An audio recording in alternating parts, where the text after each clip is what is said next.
அது அது இப்போ பேசி என்ன இருக்கு? இப்போ சிகிச்சையே வேண்டாங்க, நல்லபடி அவங்க நாட்டுக்கு அவனுக்கு ஒரே சிகிச்சை தாங்க. இப்போ கடைசியாக ஒரு என்னை பார்க்கணுன்னு ஆசைப்பட்டான், என்னை நீ விடவே இல்லையே. இப்போ அண்ணனை ஒரு தடவை பார்க்கணும் அப்படின்னா என்னை விடுறதில்ல. உங்களுக்கு என்ன பிரச்சனை? நான் அவனை தூக்கிட்டு ராவோட அப்படி அனுமார் மாதிரி தூக்கி கொண்டு இலங்கையில் இறக்கி விட போகிறேன்னா அப்படிலாம் ஒன்றும் இல்லையே. அம்மாவை ஒரு தடவை பார்த்துட்டு அந்த இப்போ பாருங்கள், இப்போ என் புகழேந்தி கூட அதான் சொல்கிறாரு, நாளைக்கு இன்றைக்கி ஒரு வேளை உயிரோடு இருந்தான்னா இரவு போயிடுவான், காலையில் அம்மா பார்த்து செத்துட்டானா கூட எங்களுக்கு சரி. அவன் கடைசி 4-5 மாதமாக அதே ஒரு கனவு தான். அதை கூட நாங்கள் செய்ய முடியல. இதுக்கு எத்தனை வருஷம் போராடி இருக்கோம் நீங்கள் பார்க்குறீங்க. ஒரு தலைமுறையை தாண்டி தண்டனை வச்சுருக்கோங்க. ஒரு தண்டனைங்கிறது அதிகபட்சம் என்ன, சிறையில் என்ன 7 ஆண்டு 8 ஆண்டு 10 ஆண்டுகள். 10 ஆண்டுக்கு மேலே தண்டனை விட்டு எல்லோரும் விடுதலை செய்யலாம்னு ஒரு வரைவு சட்டத்தை கொண்டு வந்துட்டு அது ராஜீவ் கொலை குற்றவாளிகளுக்கும் இஸ்லாமிய சிறை கைதிகளுக்கும் பொருந்தாதுன்னு போடுறீங்க.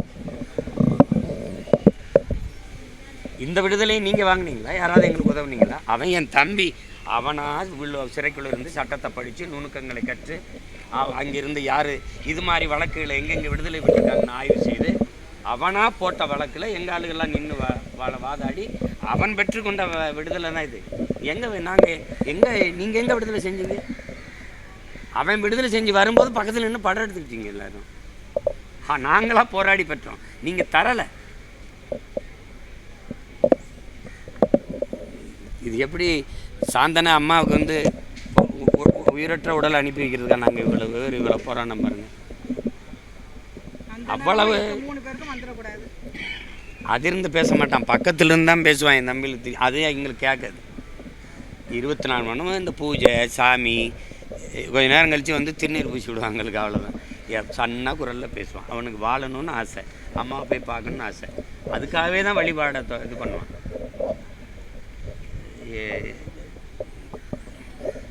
அதில் என்னென்னா நம்ம தலைமை மருத்துவர் சொல்கிறாங்க, இந்த பயாப்சி அந்த மாதிரி எடுத்து எதனால் கல்லீரல் பாதிக்கப்பட்டுருச்சு அப்படிங்கிறத கொஞ்சம் சோதித்து அதுக்கு உரிய மருத்துவத்தை நம்ம கொடுக்கணும்னு முயற்சி பண்ணும்போது உங்கள் தம்பி ஒத்துழைக்கல, பயந்துட்டாரு. நான் தனியாக இருக்கேன், எனக்கு அதனால் நீங்கள் ஏதாவது ஆயிரும் அப்படின்னு.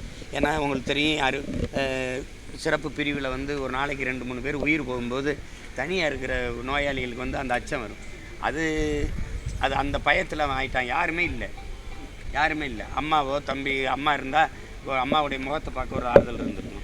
அதனால் அவன் ஒத்துக்கிடாதனால நாங்கள் உரிய மருத்துவத்தை தர முடியாமல் போயிடுச்சு. சும்மா அதை தடுக்கிறது தான் பண்ண ஒழிய இதனால் அது வந்துச்சு, கல்லீரல் பாதிக்கப்பட்டிருந்தது, அது உரிய மருத்துவத்தை கொடுத்து அதை சரி பண்ணியிருக்கலாம் அப்படின்னு இப்போ தான் சொல்லி வருத்தப்படுறாங்க. அது ஏன்னா அவனுக்கு வாழணும்னு ஆசை, அம்மாவை பார்த்துடணுன்னு ஆசை. அவனுக்கு என்னென்னா ஒரு தடவை ஊருக்கு போயிட்டு அலைபேசியை போட்டு எனக்கு அம்மாவை பேச வைக்கணும். இப்போ இங்கே இருக்கும்போது அம்மாட்ட பேச முடியாதுன்னு அம்மா காது கேட்காது. புரியுதுங்க? எப்படியெல்லாம் துயரங்கள் துரத்தி அடிக்குது பாருங்கள் எங்களை. இது ரொம்ப வலி. இது என்ன பண்ணுறது? ஆனாலும் என் தங்கை கேட்ட மாதிரி மீதி இருக்கிற எங்கள் பிள்ளைகளையாவது எங்கள் உயிரோடு ஒப்படைச்சிருங்க, விட்டுருங்க, எங்கேயாவது போய் வாழ்த்து. அவனுக்கு விரும்பி நீங்கள் இலங்கைக்கு கூட அனுப்பிடுங்க, 3 பேரை இலங்கைக்கு அனுப்பிடுங்க. அங்கேருந்து அவன் விரும்பிய நாட்டுக்கு கூட வீசா எடுத்து பறந்துக்கிட்டோம். உயிரோடு அனுப்பிடுங்க. அதுதான் இது.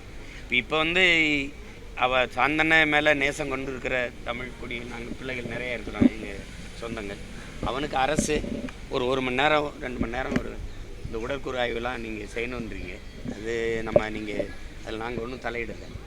ஒரு இடத்த கொடுத்து அவங்களுக்கு ஒரு மணி நேரம் அவரை வச்சு நாங்கள் ஒரு வணக்கத்தை மரியாதை செஞ்சு இறுதி பயணத்தை அவனை அனுப்பி வைக்கிறதுக்கு நீங்கள் உதவணும். அதுவாவது எங்களுக்கு செய்யணும்னு நான் கேட்டுக்கிறேன். இந்த மரணம், இந்த சாவு உங்களுக்கு ஒரு படிப்பினையாக இருக்கட்டும். நாங்கள் அதை தான் உங்கள்கிட்ட இந்த நேரத்தில் உங்கள்கிட்ட அன்போடு நான் கெஞ்சி கேட்டுக்கிறது. மீதி இருக்கிற 3 பேரையும் எங்களுக்கு இதை ஒட்டி விடுதலை செஞ்சுருங்க, தயவு செய்து விடுதலை செஞ்சுருங்க. இன்னும் காலம் கடத்துறது மானுடம் இருக்கா, கருணை இருக்கா, அன்பு இருக்கான்னு சந்தேகிக்கிற அளவுக்கு வந்துடும். இதுக்கு மேலே இதை தாமதிக்காமல் நீங்கள் விடுதலை செய்யணுங்கிறத என்னுடைய வேண்டுகோள். வேறு ஒன்றும் இல்லை.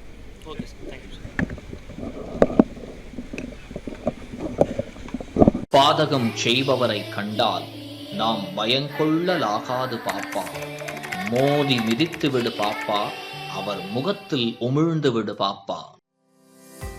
அண்மை செய்திகளை உடனுக்குடன் தெரிந்து கொள்ள இணைந்திருங்கள் இயம்நாடு தொலைக்காட்சியுடன்.